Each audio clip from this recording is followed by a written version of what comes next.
mapagbigay, mapagpatawad, you become tanga. Yan. Pag hindi ka pa tanga sa pag-ibig, baka hindi mo siya masyadong mahal. Sakto lang. Sexy Megan po ang inyong kasama. Welcome back sa radio show ninyong walang title, pero may beautiful DJ. At ang ating topic for today, napakasimple. Ano yung mga moments na mapapasabi ka na lang ng okay lang, sanay na ako. Yan, may kasamang galit.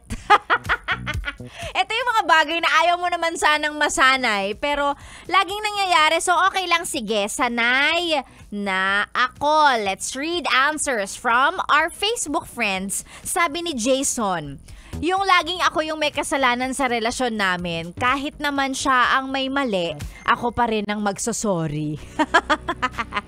Sabi ni Jason, okay lang, sanay na daw siya. I guess gano'n naman talaga, di ba? Kapag ka gusto mong matapos na lang yung away, ganun, kahit hindi mo naman kasalanan, ano ka na lang, di ba? Mauna ka na mag-sorry. Sige na babe, sorry. Matapos na lang yung usapan. Kapagod minsan eh. O ito, sabi ni Gigi, yung kahit maaga kang gumising, late ka pa rin. Sabi niya dito, kaya po tinigil ko na yung pag-e-effort ng paggising ng maaga sa umaga. Tamang gising na lang ako at keber na lang kung malilate or aabot sa log-in. Yan. Manila kasi eh, 'di ba? Ganyan talaga. Minsan nga yung 3 minutes ka lang malate ng alis, parang yung late mo pagdating sa pupuntahan mo 30 minutes na agad. 'Di ba? So parang dapat yan talaga, sanay ka na. Oo, lalong-lalo na yung mga gantong oras pa lang nasa biyahe na gumigising ng maaga. Ako din eh. Sanay na rin ako sa ganyan. Kaya minsan, same tayo. Hindi na rin ako nag-e-effort. Pag makabangon, makagising kung anong oras makarating sa office, di yun. Ano magagawa ko? Traffic ng Maynila eh. Eto, sabi ni Trish naman, yung hindi siya sweet sa'yo. Pag galit ako, galit din siya. Ano kaya yun? Sino susuyo sa akin? Kung wala na kaya wala na akong gana kung minsan. Okay lang, sanay na ako. At malamang, sanay na rin siya. Masanay na lang din siya kapag naghanap na ako ng iba. May pagbabanta galing kay Trish. Ayan. Okay lang, sanay na ako. Ano yung mga moments na mapapasabi ka ng okay lang, sanay na ako?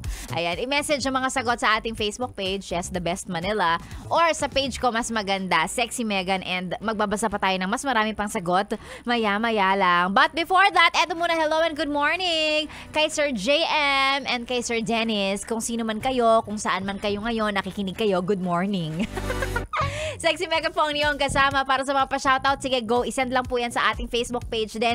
And by the way, hello daw sa lahat ng nagagandahang tindera dyan sa May Legarda, Sampaloc, Manila. Tama ba ako ng basa? O basta dyan sa May Legarda, galing kay Rosita. Ayan, kung di ako nagkakamali. Hello sa inyo sa mga nagagandahang tindera sa Legarda, Sampaloc Market. Good morning. Sexy Megan po ang iyong kasama all the way until 9 a.m. pa ngayong beautiful Monday morning sa stasyong nakakayang, nakaka-fresh, kasama ang iyong ka-sexy time tuwing 6 to 9. Sexy Megan dito lang sa 101.1. Yes, the best! Yes, the